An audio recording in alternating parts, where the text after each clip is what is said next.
My name is Sarah Himmelfarb, and we're currently at the mucosal immunology section of the Laboratory of Parasitic Diseases at the National Institute of Allergy and Infectious Diseases.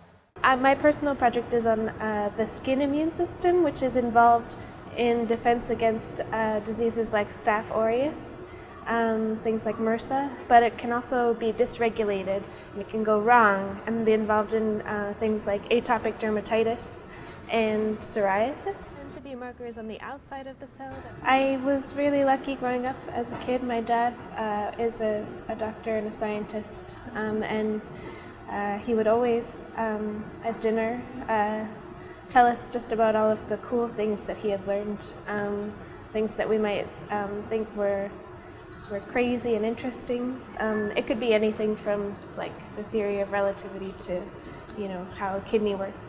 That's sort of what piqued my interest in science. Just understanding that the world could be kind of magical and wonderful was really great. So I went on to study biophysics and biochemistry in college, and became really excited about the way the human body worked.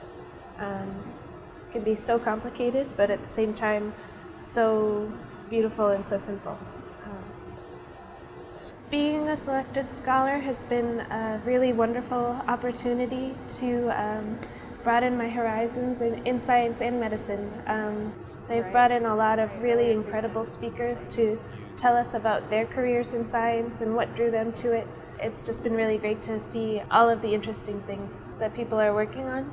There's been great mentorship. I have both a mentor who I work for in this lab and a tutor who just gives me general guidance in anything actually, and both of them are people that I really respect, and I appreciate very much the ability to work with them closely, and getting to meet a bunch of cool other medical students is great too.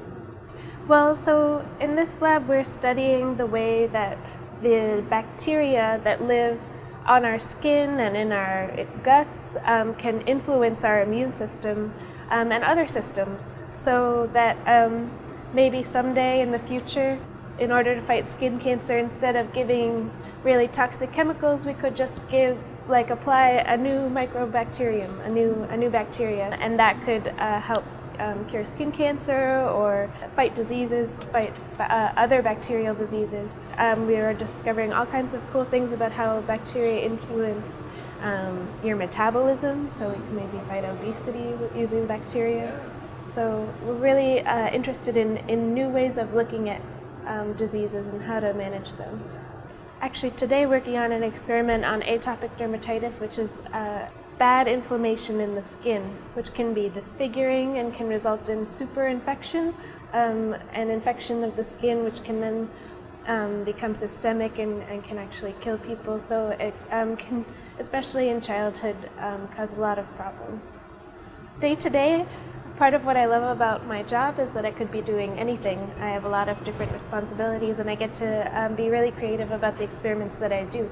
But for example, yesterday I got some skin samples from patients at the clinical center who have severe diseases, atopic dermatitis, and then I took those skin samples and I isolated the immune cells from them, and then what I'm going to do today is stain those cells with antibodies that are specific for certain markers and for certain cytokines, which sort of tell us what those cells are doing, and then I will run them on a flow cytometer, and that's a machine that will use lasers to highlight the fluorescent antibodies and tell me what is going on with each individual cell as it passes by the machine, and then I will analyze that data later today.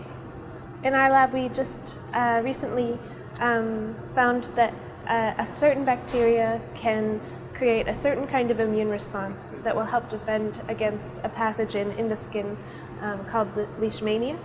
We're hoping that we can actually find ways to prevent the same kind of immune response in human skin, because this is the same kind of response that when it goes wrong results in atopic dermatitis and psoriasis.